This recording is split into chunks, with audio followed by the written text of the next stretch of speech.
But our top story tonight, the vexed Ayodhya land dispute over a Babri Masjid and a Ram Janmabhoomi has been raging for years. Today, the Supreme Court stepped in and made an unprecedented offer. The Chief Justice of India said he or any of the other judges are ready to mediate in the dispute that has lasted for 68 years now, but would prefer an out-of-court settlement. While the petitioner Swamy of the BJP welcomed the offer, the Babri Masjid Action Committee says the court must give its verdict.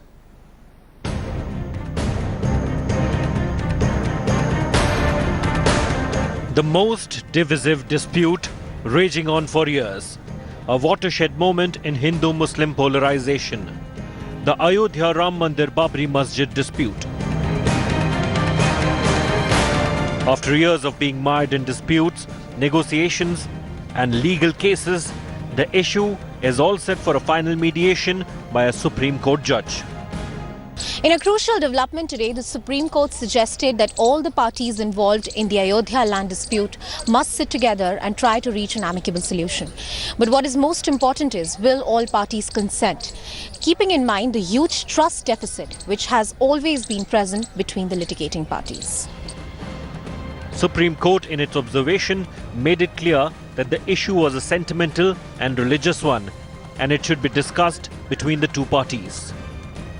The court asked petitioner Swamy to consult all parties and inform about the decision on March 31st. Swamy will have to explore all possibilities of negotiation to reach a settlement. हम समझौता करने के लिए तैयार हैं। मस्जिद बने, मंदिर बने, उसके अलग अलग जगह हैं। एक के प्राणी प्रतिष्ठा के कारण राम जाम पैदा हुए, वही है, उसको बदल नहीं सकते। और मस्जिद तो कहीं भी बना सकते हैं, सड़क में भी नमाज पढ़ते हैं मुसलमान। उत्तर प्रदेश के मुख्यमंत्री जी की अभी तक जो का इतिहास रहा है, उसमें वो क्या लाइन लेते हैं, इस पर निर्भर करेगा, क्योंकि इस मुद्दे को यदि नहीं संभाला गया तो 1992 की परिस्थितियां फिर बनेंगी। सुप्रीम कोर्ट खुद ये कह रहा है कि बड़ा हिसास मसला है, ये बड़ा इसमें नाजुक मसला है, तो भाई आप जब 3 तलाक का मसला हियर कर रहे हैं तो आप उसी के साथ ये मसले को भी हियर करिए। In the past, at least 9 attempts have been made to arrive at a negotiated settlement on the Ayodhya issue. All of them have failed to yield any result. And this time, it might turn out futile again, as parties seem to be failing to agree. हम तो मध्यस्थता के लिए कल ही तैयार हैं। मध्यस्थता तो हम हमेशा चाहते हैं।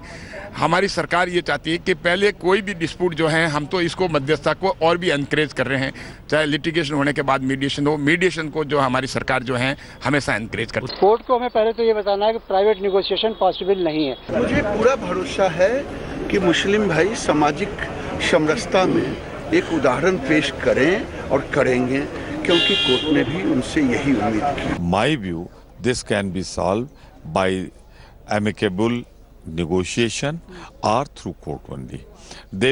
BJP will never let this issue die down.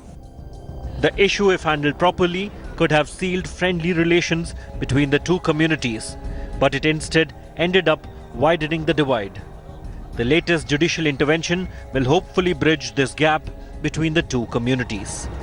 Bureau Report, India Today. And the newly elected Uttar Pradesh Chief Minister Yogi Adityanath welcomed the Supreme Court observation on the Ram Temple. Listen into what he said today. माननीय न्यायालय ने जो फैसला दिया है वह स्वागत योग्य है, और मुझे लगता है कि जितना हो सकता था उतना बहुत ठोस फैसला दिया है। हम उसका स्वागत करते हैं। मुझे लगता है दोनों पक्षों को बैठ करके विवाद के समाधान के लिए एक रास्ता निकालना चाहिए। सरकार से जो सहयोग लोग चाहेंगे, हम लोग उसमें सहयोग करेंगे। Let me raise the big questions then here on the news today. Is an out-of-court settlement possible on the Ayodhya dispute?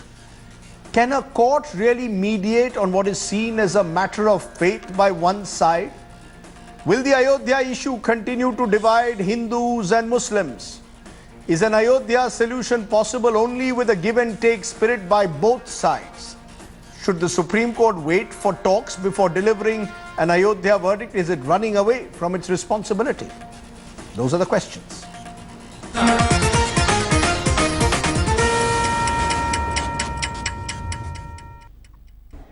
And joining me on my face-off today, the BJP leader Dr. Swamy, who's been one of the petitioners in the court, and also joining me Owaisi of the MIM, its member of parliament from Hyderabad and a member of the All India Muslim Personal Law Board as well. Appreciate both of you joining us. I want to ask both of you the big question. After what the Supreme Court said today, has the possibility of an out-of-court settlement to the Ayodhya dispute brightened? And if so, what is the settlement? I want to understand that. What is the possible out-of-court settlement? You first, Dr. Swamy, given the frozen positions of both sides, what's the potential out-of-court settlement to Ayodhya?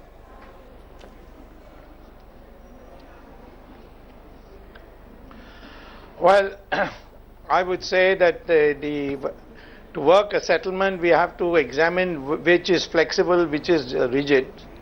The masjid can be built anywhere. That's the flexibility. There's no specific place. In fact, masjid is only for reading namaz, and they can read namaz even on the street.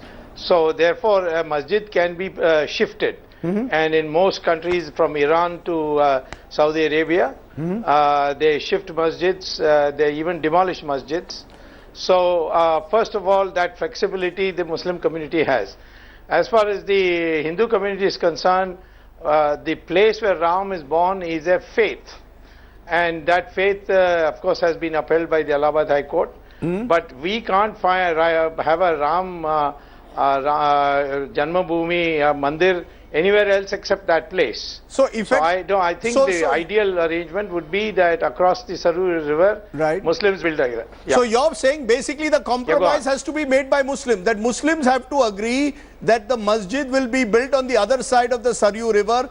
There will be no change in the position of the Hindus and the Ram Janmabhoomi Trust that the mandir has to be built on a particular site. Now, I don't know whether that is acceptable to you, Mr. Owaisi. This is what Dr. Swamy is saying, that the compromise, the gesture has to come from the Muslim community, because according to Dr. Swamy, the fact that the mandir must be built on the Ram Janmabhoomi Sthan is a matter of faith. It's not about a title dispute effectively. Your response?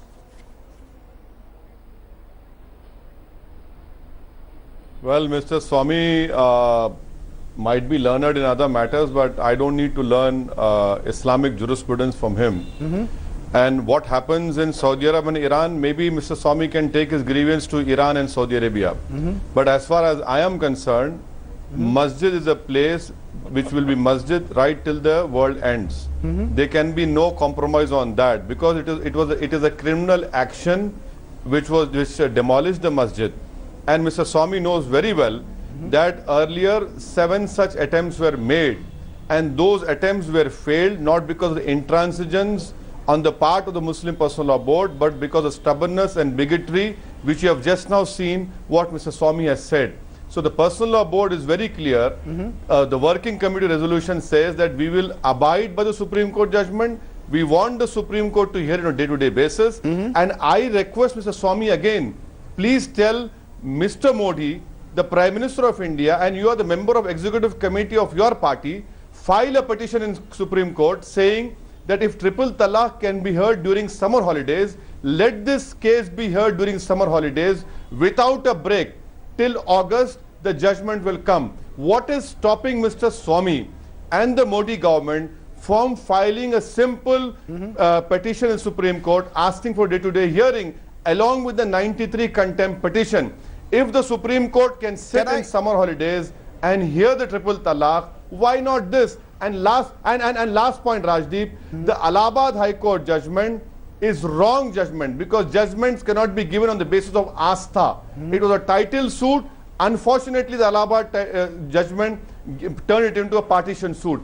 Our main fight is of title, and that will be decided by the Supreme Court, not on the basis of astha. I'm going to come to title versus faith in a moment, but first, Dr. Swamy, you want to respond to what Mr. Owaisi is saying? Why not have a day-to-day hearing and settle it by the court? I'm presuming that Mr. Owaisi is saying he will accept whatever the court judgment is. Am I correct, Mr. Owaisi? You will accept whatever the court judgment is, whether it is for you or against. Am I right?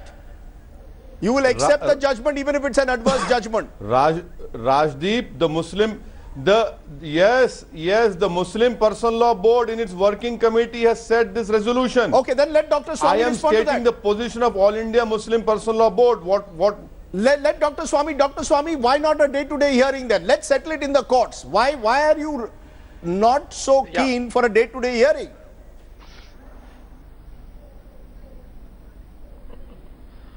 This is the problem with you, Rajdeep. You jump to conclusions. My petition today, which came up, was exactly this. There should be a day-to-day hearing. And the court said, well, this is a very sensitive matter. Why don't you try and work a compromise? I said, I have talked to various people, including Mr. Owaisi, who say, no, this is something we can't do it bilaterally. Let the Supreme Court be there. So the other proposal that has come for the first time is that the mediation will be done by a sitting judge of the Supreme Court. I don't know whether Mr. Owaisi will accept that and the other Muslim leaders will accept that. Will you accept that? Mr. Owaisi, will you accept that? March, will you accept that? Sure. Will you accept that mediation by a Supreme Court judge, Mr. Owaisi? Well, I would say, why can't the Supreme Court hear it on day-to-day basis? Even if it's mediation, which I don't know what Personal Law Board, I am stating to the position taken by Personal Law Board as a member. If the Supreme Court can hear it on day-to-day basis, what is wrong in that? Mediation. Let Mr. Swamy go and impress upon Mr. Modi.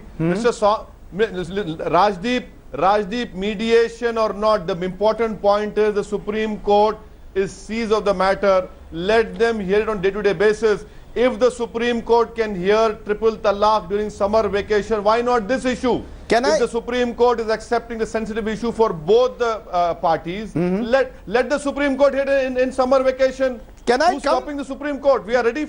But can I come to the government of India take a clear-cut stand? You made your position clear, but I want to understand, and this is critical to this entire vexed issue over the years, faith versus a title dispute, or faith versus law, some would say. And Dr. Swamy, today the court says it's an issue of sentiment religion. And therefore it appeared that the court was reluctant to do what Mr. Owaisi is saying, have a day-to-day hearing, or what you claim you would like the court to do. They don't want to get into this issue as far as possible. They would prefer if it is done by the two sides amicably. I want to understand this. Do you believe that this can be an issue of sentiment, and therefore it is only the sentiment of the Hindu community? What about the sentiment of the Muslim community?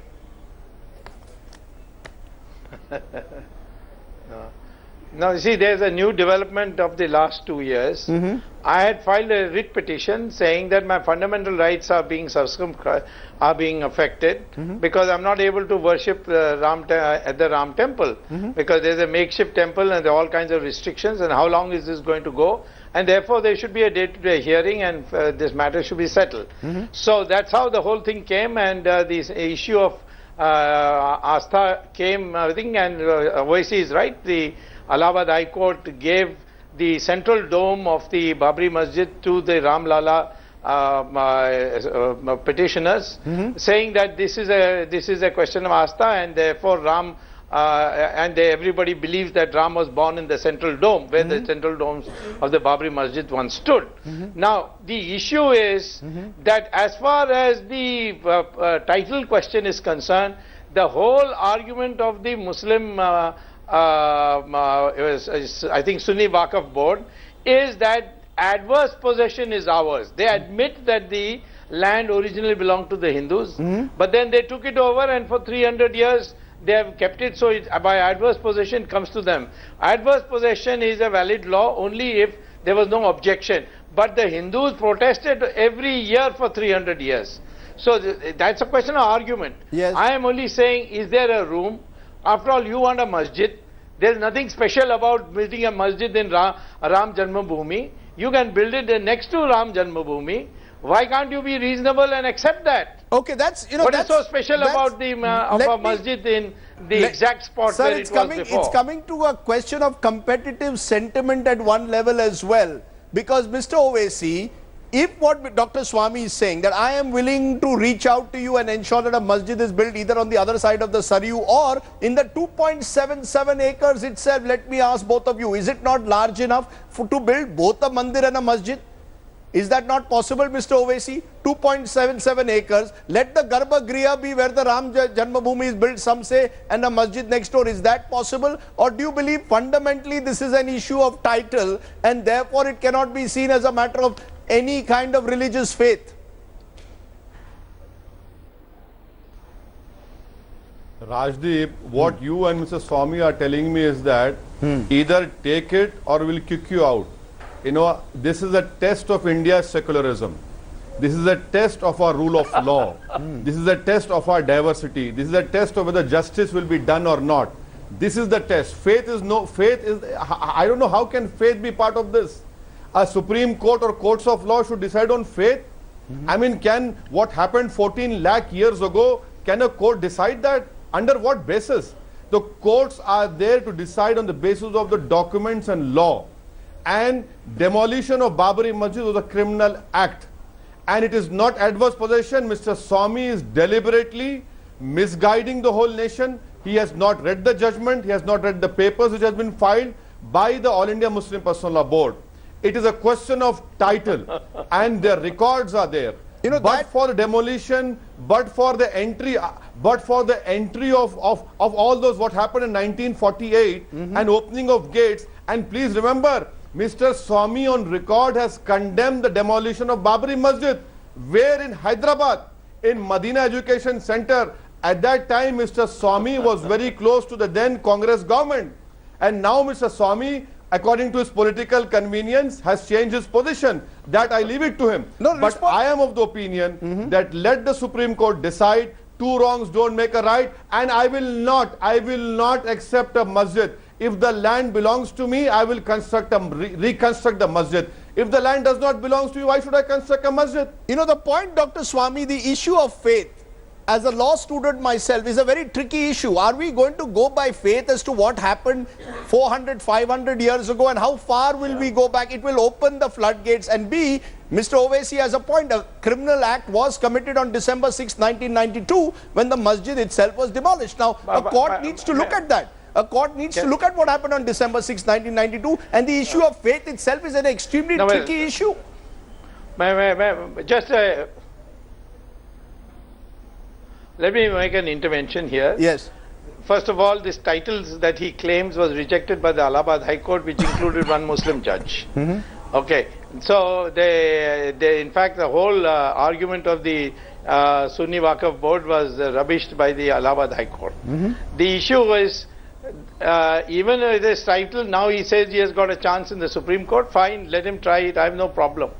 The question is, really boils down to this. If you have to argue this matter on a day-to-day basis, that is what I came originally for. This is a proposal of the Supreme Court. Why don't you have a settlement? And I said, bilateral settlement is impossible. Then they said, okay. Then the judge said, I myself, the Chief Justice said, I myself am ready to mediate. I said, no, any Supreme Court judge you nominate is good enough for us. Now, question of faith is there all over the world. After all, the Christ, where Christ was born, was a dream of the mother of the king of Italy called Constantine. And there is no proof whatsoever that he was born there.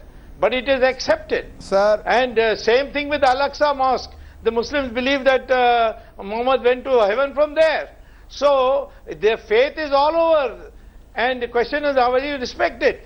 This Babri Masjid has no faith at all. There is nothing there. So it is a place to read namaz. And you can read namaz anywhere. So you read it across the river. Today it will be seen as a sign of Hindu triumphalism and not necessarily secularism if you insist that the mandir must be built there, which is why I am asking both of you. And I will ask you this, Mr. Owaisi. On the other hand, it could be seen as a grand gesture that might bring communities together. So it either could be seen as a sign of Hindu triumphalism or a sign of two communities coming together. And I ask both of you in conclusion, is there not space for a masjid and a mandir to be built side by side? Make it a symbol of India's interfaith dialogue, Mr. Owaisi. Why see it as pitting Hindu versus Muslim? Well, why don't we make a gesture of forgiving Nathuram Godse? Why don't we make a gesture of forgiving what happened to Sikhs in 1984? No, Why let's don't not we go make a back in guess at time. what happened Let's in not go Gujarat? back in time. I'm asking if the today. land belongs to me based on title, no, I'm not, no, listen to me. You have to remember what happened in time so that you don't commit mistakes in future. It was a criminal act, wanton criminal act of demolition of Babri Masjid. If the land belongs to me on the basis of title, I will reconstruct my masjid again, inshallah. That is what I have to say. What is this? Side by side. It was a masjid. How did those Ram and Lakshman deities appear in the dead of night? How did it happen? A fire was there. Who opened the locks? If the demolition had not taken place 6th of December, would Mr. Swamy have gone to the court, to Supreme Court? No. Why isn't Mr. Swamy talking about a demolition? Yes, Mr. Swamy, please Quick go respond. ahead. No, wait a minute. Wait a minute. It's a fact that mob demolished the Babri Masjid, but it's also a fact that a general of the Babar demolished a temple.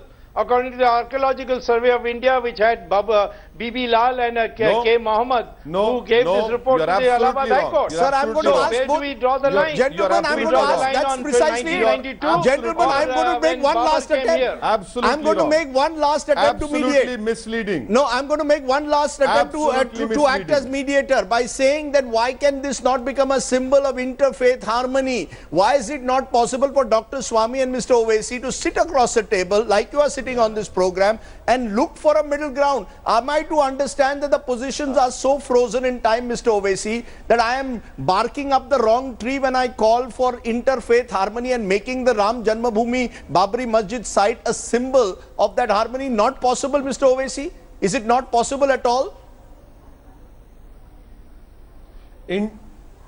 Interfaith harmony will happen only when justice is done and the perpetrators of demolition are sentenced. That's they another are being issue. given Padma Vibhushan.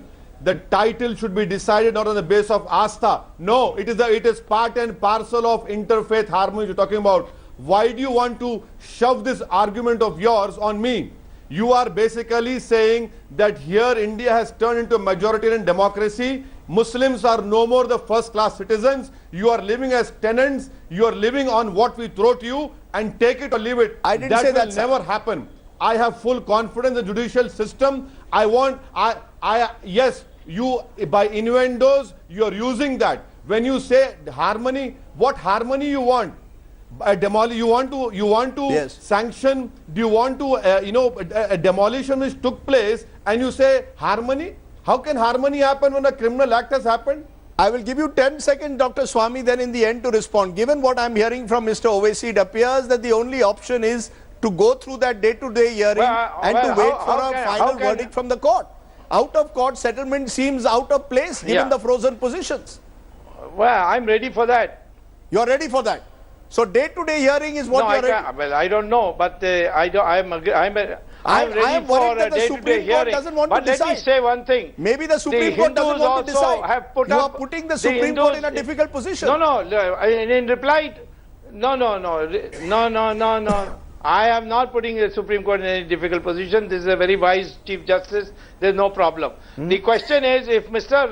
Owaisi says that after what happened in 1992, how can the Muslims put up with it? I would say after what Babar did to that site through his general Mir Baqi, I think it's surprising that the Hindus have put up with it for 300 years. And my worry as an Indian living in 2017 is, why do we have to go back to 1526 to seek some kind of vengeance for what happened almost 500 years ago? Why can we not look ahead? There are those Why who, 1992? There are those, of course, who suggest forget about Mandir Masjid, build a grand hospital where Hindus and Muslims are treated for free. May do that. Mr. Owaisi, Dr. Swamy, the future will bless you.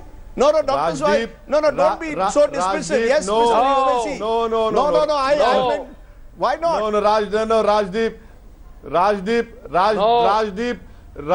rule of law should prevail. Constitution should prevail. Let the courts of law give the final verdict. We are living in independent India. I am not a spokesperson of Babar, or Mr. Swamy is not a spokesperson of what happened 11 lakh years ago. If that is the case, Mr. Swamy should open a DNA shop and give everyone certificates of what happened 12 lakh years ago. I am saying in an independent India where rule of law should prevail, a criminal act happened, and I'm saying that the Supreme Court should hear it on the basis of how they are hearing triple talaq in summer vacation. Let them hear it on day-to-day basis, along with the 93 contempt petition. Build a hospital. That also must be heard. Gentlemen, build a hospital. The future generation will bless both of you. One short intervention. One short intervention. Yes, if the Supreme Court says the land belongs to me, I will build a masjid. Short if the land does intervention, not Dr. belong to Swamy. me, will abide by Supreme Court judgment. Dr. Swamy, very quick intervention, yes. The Supreme Court has already in 1994 allowed a temple to function there, and prayers are growing on there. Pilgrims are coming there. It's impossible now to change that situation. Okay, on that point, it appears both of you have very strong positions, which makes it very difficult to see how an out-of-court settlement can be achieved. But gentlemen, as always, thank you very much for joining us and giving me your positions. Thank you very much. What's my take? Where do I stand on this issue? The concept of law above faith is central to our Republican Constitution. The Supreme Court may be worried about adjudicating on a vexed issue like the Mandir Masjid dispute in Ayodhya. But the fact is that too much blood has been spilt over the contending claims. We don't need to revisit the ghosts of the past or create more divides. Let the two parties accept the court verdict or compromise by building a mandir and masjid next to each other. Or better still, build a hospital for the poor. Let Ayodhya become a symbol of modern, not medieval India.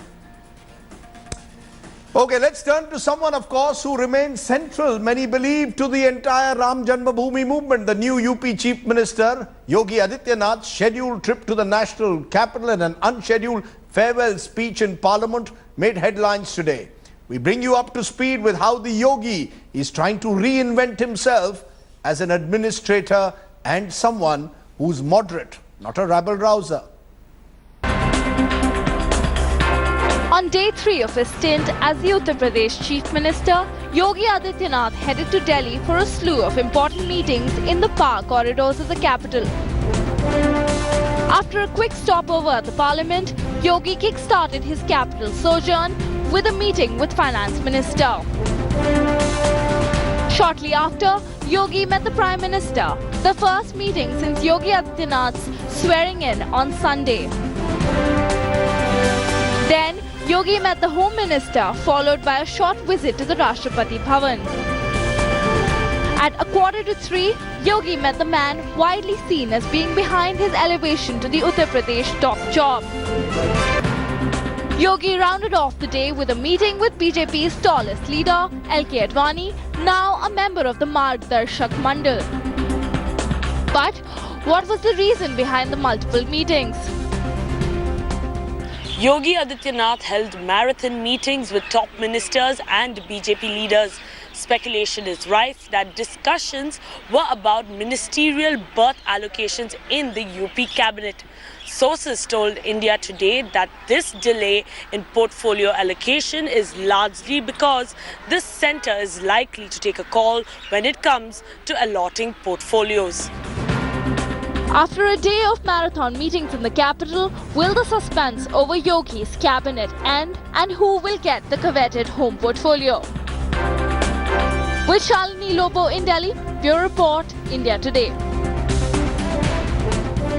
Let me turn to my other big story tonight. The strike of over 4,000 resident doctors in Maharashtra entered day 2 today. The Mumbai High Court today stepped in and gave a bitter pill to the striking resident doctors in the state, saying that doctors had a duty to their work and not to strike.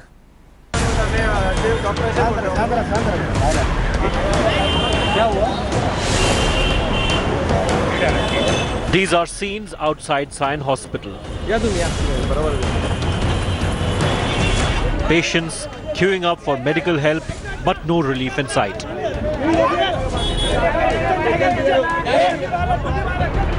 The strike, called by 4,000 resident doctors demanding better security, entered a second day on Tuesday, plunging entire Maharashtra into a medical crisis. The Mumbai High Court has stepped in now, reading the Right Act to doctors. The court has given hospital managements a free hand to act against doctors who don't report to work. The doctors who called the strike over recent incident of attacks in a government hospital in Dhule and Sion Hospital are not giving up yet. They say the strike will continue till the government can assure proper security. The doctors claim emergency services are not hit and senior doctors are attending to patients. In all emergency services, all ICUs, E-ward, trauma ward, everywhere doctors are there and they are performing their duties. Senior doctors, APs, lecturers, they are there. We are taking care that it should be minimally hampered. This protest is only related to our basic need, that is our basic security. उससे ऊपर हमारा कुछ demand नहीं है and we want to stick to that basic security. That's it. The state government has held talks with resident doctors, but the negotiations have so far not yielded any result. The government says it will deploy nearly 500 security personnel at government hospitals by April 1 and hopes this will convince doctors to end their strike. With Virendra Gunawat in Mumbai, Bureau Report, India Today. Let me pose a simple but troubling question. Should doctors go on strike? That's the simple question, but it's a complex answer because Dr. Sagar Mundada, chairman of the youth wing of the Maharashtra Indian Medical Association, is joining me from Mumbai, and Professor Dr. Sanjeev Bagai, director and VC at Dwarka Manipal Hospital, joins me from Delhi. I want to come to you, Dr. Mundada. The Supreme Court today says it is a shame on the profession. If doctors go on strike, factory men, they are unfit to be doctors. How do you respond? Rajdeep sir, first of all, I would like to say that the doctors that we are talking of here are resident doctors, are postgraduate students. So the fact that if these people are not working does not mean that the hospital is not working. Majority of the doctors, that is right from the intern doctors up till the associate professors, the lecturers, the professors, all of them are doing the duties. The emergencies are working, the wards are working. Only the trainee doctors, who are students like any other profession, have called for a mass leave. And we have to see the basic reason why they have called for a mass leave. If we see, over the last 7 days, there have been 6 attacks on resident doctors all over Maharashtra. Out of that, the Dhule incident, if I would like to remind, the doctor lost his eye. And these attacks, these assaults on doctors are not stopping. Also, this thing is not a thing of just today. It has been happening since many years, and I have been involved in all of this. So I can tell you that the government has given us assurances even in the past. We have got written assurances from the government. The Honorable Mumbai High Court had also given an order last year saying with one patient there cannot be more than 2 relatives, therefore reducing the chaos in the hospital. But the government has blatantly refused to follow those orders. If the government had followed those orders, today we would not have been in this situation. You know, given that, and I'm playing those pictures of that horrifying incident that took place last week, Dr. Bagai, in Dhule. Look at the way in which the resident doctors are being beaten by the patient's relatives. One of them has lost their eye. Are doctors not entitled to protest? And what other way can the resident doctor protest other than go on strike?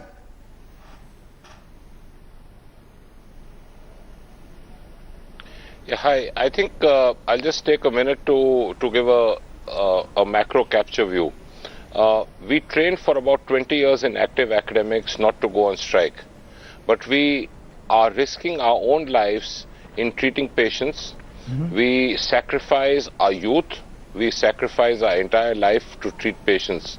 But I think the last thing which is expected is for any medical professional or a technician or a nurse or any healthcare or a hospital management person to be beaten up for no fault of theirs. Having said that, I think the emergency services are running and they should run. But I think we need a national law which is strictly implemented, in which any healthcare professional requires basic protection for physical safety. I would not like and I will not see any medical doctor being beaten up because the patient is either brought in critical or is in a last stage of any chronic terminal disease, or for some unforced reason some hooligans come and beat up a young doctor who's a trainee, who's a student. I think we, even as parents, would not like to see our own children, many of the people watching the program, their own students are medical students, being beaten up, and they lose an eye, they lose a limb, or they have intracranial bleeds for no fault of theirs. I would urge the government, and I would with folded hands pray the Prime Minister of India to intervene, to issue an ordinance, to have it cleared by the Parliament that any physical or verbal violence against a male or a female doctor or a nurse or a technician be taken at the most severe and stringent level. This should actually be a criminal offence against a person who's battling against patients who are saving lives, and I think this is something which is completely inexcusable. I think doctors do need protection. We are the most vulnerable first line person who sees a patient in a critical stage. If a doctor has to work under fear, if a doctor has to work under apprehension that if the patient is critical, he's going to be beaten up, how can the poor doctor perform? The first line defense is the junior doctors, the senior residents and the junior consultants. We have to give them adequate protection. And I think certain case examples need to be set in India in which erring relatives or any patients who take physical violence. Right. Why should a person be beaten up for trying to treat a patient to save his life? I think that's the point which becomes unacceptable. I'm going to ask 30 seconds to you, Dr. Mundada. Therefore, do you believe that this ordinance is the only way forward? That you need some protection, otherwise doctors, or particularly resident doctors, young doctors will not even work in emergency health services if they fear that they are going to be targeted by relatives. Right, so there are two things. There are long-term objectives and short-term objectives. The long-term objective is, as Sir said, we need a central act. We already have an act in Maharashtra to protect the Doctors Protection Act 2010. Now, over the last 3 years, there have been 45 instances of attacks on resident doctors, but there has not been a single case of conviction. That is the thing. The implementation of the already present law is not there. So that needs to be done. Secondly, on a short-term basis, I think if we restrict the number of relatives, if we increase the number of doctors that are being posted in the emergencies, I think that would be the short-term solution. But in the long term, I think the public mentality, the sentiment has to change. Okay, let's leave it there. Let's leave it there. I've run completely out of time, but this is a major issue that we will continue to track because resident doctors find themselves in the line of fire, being beaten up by patients, relatives if things go wrong. Unacceptable. Maybe the government needs to look at conviction rates. Again, it comes not so much to legislation, but actual action on the legislation. Let's turn to our good news today story on the news today. Yes, there is a lot of good news that takes place across this great country. An attempt to cater to the deaf and hearing impaired. Indore police has now included sign language as part of the police training module. With over 1,000 cases concerning the hearing impaired lying unattended, this is an initiative to bridge the communication gap. Take a look.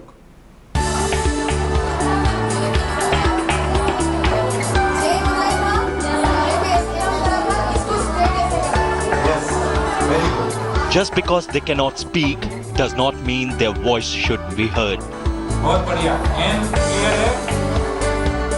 Keeping this in mind, the Indore police has for the first time made an attempt to listen to the deaf and hearing impaired. The police training college in Indore is giving sessions of sign language to its female trainee officers as a part of their curriculum. After training, these trainee officials will be posted in various police stations across Madhya Pradesh. यहाँ पर हम लोग जो है sign language और मूक बधिर लोगों की और मंदबुद्धि बच्चों की क्या क्या मनोदशाएं होती हैं दिव्यांग बच्चों की, उसके बारे में इनको ओरिएंट कर रहे हैं ताकि इनके पास कोई भी ऐसा आता है तो उसकी बात को समझ सकें और उसकी मदद कर सकें. According to reports, around 1,100 cases were registered related to the deaf and hearing impaired in the last decade, which included more than 300 cases of rape. Communication gap between the police and the victim has only prolonged the cases. हमारे पास आने वाले हर व्यक्ति की सुनवाई हो, इस उद्देश्य से दिव्यांगों की भाषा समझने का एक प्रयास किया जा रहा है. According to the trainers, it takes a lot of patience and time to learn the sign language. But the basics would surely enable the police to address concerns of the deaf and hearing impaired persons. Bureau Report, India Today.